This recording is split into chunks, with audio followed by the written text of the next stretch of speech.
काय बरोबर 5:30 वाजले आणि मी ममलेश्वर आणि ओंकारेश्वरचं दर्शनासाठी निघाली आहे. ममलेश्वर मंदिर आपण सकाळीच इथे आलो आहोत. 5:30 वाजताची आरती चालू आहे.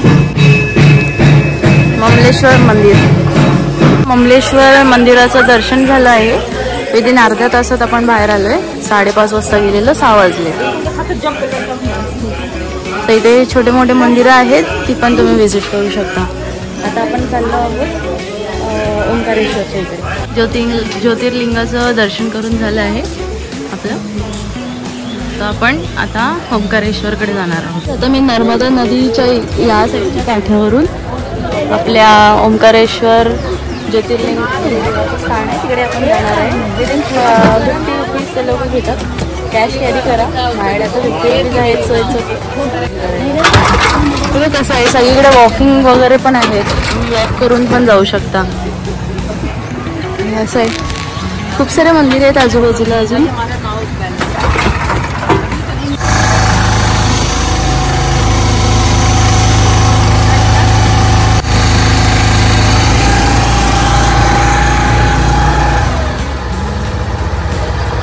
नर्मदा नदी आपण त्या साईडने आलो आणि आता ओंकारेश्वरचं दर्शन करायला चाललोय.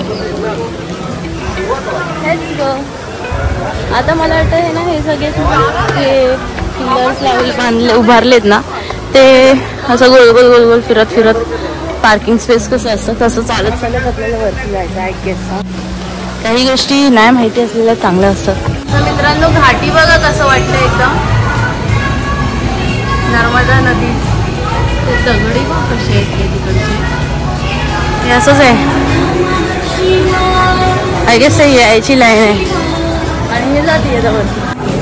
ओंकारेश्वर मंदिर मध्ये तुमचं स्वागत आहे मित्रांनो. हा बघा मंदिर इकडे आहे. हर हर महादेव.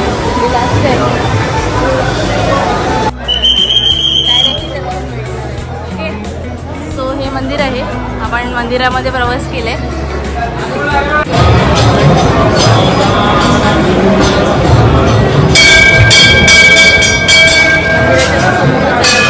गाईस, इथे 7 वाजलेत. 7 वाजायला आले. 10 मिनिटं आहे आणि आपलं ओंकारेश्वर देवाचं दर्शन झालं आहे ना. आता ओंकारेश्वरच्या तो झुलता पूल आहे आणि हा हे आहे. बाबा, हे लोक किती घाबरवत आहेत. आणि हे तिकडचं मंदिर आहे. तुम्ही ह्याला पण अवॉइड करू शकता, जे स्टेअरकेस बनवले ना, आणि इथून मधून मग तिकडे जाऊ शकता. असं ह्या साईडने येऊन इथे घाटावरती यायचं आणि इथून मग तिकडे जायचं. जवळ आहे, तिथून पण लाईन लागते आणि मग इथून पण जाऊ शकता. मी ह्या साईडने गेली, त्याच्यानंतर तिथे पंडितजी भेटले. डायरेक्ट दर्शन घेणार काय मग गेली चला इथे. नाही तर तरी पण मी ऑनलाईन बुकिंग करणार होती 300 रुपयामध्ये, पण त्यांनाच देऊन टाकलं. ते वो पॅलेस आहे क्या? तिकडचं एक पॅलेस टाईप आहे. आणि हा जो मित्रांनो ओंकारेश्वरचं सकाळचं परिसर आहे. हे 7 वाजताचं आपलं दर्शन करून झालं आहे अर्ध्या तासामध्ये. तुम्ही बघू शकता तिकडे पण देवाचं स्टॅच्यू उभारण्यात आलंय. आणि हे आहे ओंकारेश्वरचं देवाचं स्थान ज्योतिर्लिंग. तिकडे झुलता पूल आहे. आपण त्या साईडने आलो होतो. त्याच्यानंतरला मध्ये ते 50 रुपीज देऊन आपण नदी पार केली. आपल्याला 2 झुले पण भेटतात. असं वाटतं की ते लई लांब लचक आहे, पण थोडंसं आहे. बघा मी मध्यम भागी आहे उभी. तर मग इथून तुम्ही चालत येऊ शकता और त्या बोटीने पण येऊ शकता आणि ते अवॉइड पण करू शकता. आणि डायरेक्ट तिथून मग हे येलो प्लास्टिक आहेत ना, ताडपत्री, तिथून मग वरती जाऊन तिकडे पण चप्पल काढायला आहे. So you can do like that. हा आहे प्राचीन विष्णूचं मंदिर. इथे ना किती सारे मंदिर आहेत. त्याचा काही नेम नाही. इथे राहणाऱ्या लोकांना पण नाही माहिती असेल केवढे तरी मंदिर आहेत. मी ओंकारेश्वरचं दर्शन घेतलं. त्याच्यानंतरला तो झुला पूल आहे ना, तसाच एक पूल तिकडे होता. तिकडून आली. हे प्राचीन विष्णू मंदिर आहे. तर घाटीच्या इथून बघा ना, लगेच आलो. उगाच त्या ह्याच्यातून गेलो. तिकडून गेलो असतं तर बरं झालं असतं, पण ठीक आहे. इकडून पण गेलं, जरा पाहायला भेटलं ना. ओमच्या आकाराचा हा टापू आहे. देवाचं दर्शन झालं आपलं. ते काय मंदिर नाही आहे, हे सगळे इथं शिड्या आहेत वरती चढायचं. मंदिर आहे ना इथून आहे ना त्या साईडनी ताडपत्री लावले ना तिथून वरती 2 मिनिटावर आहे. हे गोल गोल फिरायची काय मग गरज नाही लागत. जास्त गर्दी असल्यावरती तिथे यूज करतात. आणि हे इथून मी ह्या घाटावरून आलेली. आणि आता मला खूप गरम झालंय, खूप गरम झालंय. आता आपण हॉटेलच्या इथे जाऊया आणि घृष्णेश्वरला जाऊया. ओके, आपल्या महाराष्ट्रामध्ये. काहीच आपण या हॉटेलवरून निघतोय. 8:30 वाजायला आलेत. काहीतरी 380 किलोमीटर्स आहे इथून घृष्णेश्वर. तो आपण तिकडे चाललोय. So let's go guys. मी आता महाराष्ट्र मध्य प्रदेश बॉर्डरला पोचली आहे. आपली उज्जैन ओंकारेश्वर राईड इथेच संपली आहे आणि आपण आता महाराष्ट्रामध्ये एंटर करणार आहे. मी आणि माझी मेघाचारी लॅब खूप छान होती, खूप आवडली. Thank you for the ride Madhya Pradesh and Ujjain Omkareshwar. Ride आणि मला मेघाचारी लॅबला पण खूप आवडली. Thank you for the ride.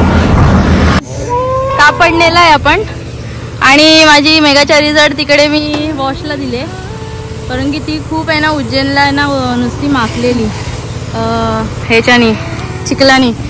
तर मी इथे शेतामध्ये थांबलोय, बसले माझी गाडी साफ होईपर्यंत. वा, मला माझ्या कोकणाची आठवण आली हे परिसर पाहून. मित्रांनो, आपली गाडीला पॉलिश वगैरे करून झालंय मेघाचारी जडला. माझी आता बॅग वगैरे. हा हा हाय सोनाली बडद हा लडाख रिटर्न. बघ किती मस्त पॉलिश झाली माझी गाडी मेघाचारी जड. कोणतं गाव म्हणाले इथला? हा कापडने. हा मामा बोलत होते. आणि हे त्यांची शेती आहे. हा दुकान बघूया ना कुठलं आहे ते, कुठलं हॉटेल? हर हर महादेव वॉशिंग सेंटर. हा आणि इथे पण आहे ना हे लोक इथलं जास्त मोठे ट्रकच धुतात. हायवे पासून आहे ना जस्ट 0.7 किलोमीटर आहे. मग तुम्ही पण इथे येऊ शकता धुवायला आणि ह्यांच्याकडून आहे ना ताजी भाजी पण विकत घेऊ शकता. भारी. काहीतरी 50 to 100 रुपीज माझी गाडी धुवायला घेतले. ह्याचं मला माहित नाही. तर तुम्ही पण तुमची गाडी जर आहे ना या हायवेतून जात असाल तर येऊ शकता. मी त्याचा डिटेल्स आहे ना खाली देते. ओके, लोकेशन काय आहे. गाईज आता धुळे इथून 7 किलोमीटर आहे आणि माझे किलोमीटर्स 1000 कंप्लीट झाले आहे. म्हणजेच उज्जैन ओंकारेश्वर आणि परत धुळेला येऊन माझे 1000 किलोमीटर्स कंप्लीट झालेत. मी रिटर्नला जर्नी अजूनपर्यंत नाही टाकले. 1000 किलोमीटर्स ऑन माय मेघाचारी जड. 3:40 झालेत आणि आता मी छत्रपती संभाजीनगर या ठिकाणी जाण्यासाठी स्टार्ट करते. 119 किलोमीटर आहे इथून घृष्णेश्वर. नाही ना आय गेस 2 आवर्स लागणार आहे, 2.5 आवर्स. तर लवकर लेट्स गो, लवकर जाण्याचा प्रयत्न करूया. 4 वाजायला आलेत म्हणजे लाईक 3:40 झालेत. पोचायचं लवकरात लवकर प्रयत्न करूया. मग नंतरला आपण शनी शिंगणापूरला जाण्याकरिता प्रस्थान करूया. हो बघूया, टायमिंगच्या अनुसार आपण निघणार आहेत. मी स्टे करणार आहे. ओके, विथ माय मेघाचारी जड.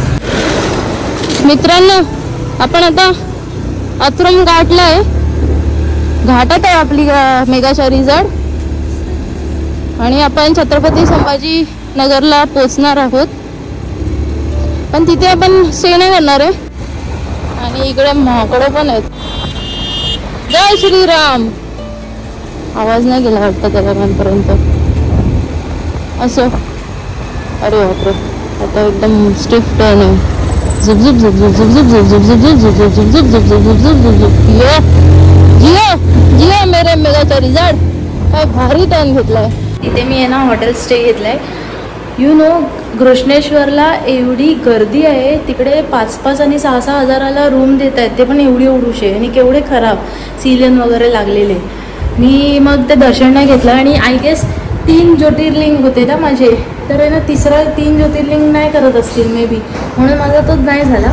मग आता मी इथे हॉटेल रूम घेतलं आहे आणि आता तिथे मी थांबणार आहे आणि शनी शिंगणापूरला जाणार आहे. घृष्णेश्वर आपलं कॅन्सल झालं आहे बिकॉज तिकडे खूप गर्दी आहे, लाईक तुडुंब गर्दी आहे. 15 ऑगस्ट आणि सुट्टी वगैरे आहे म्हणून. सो शनी शिंगणापूरचा ओपनच असतो, so we can do the Darshan.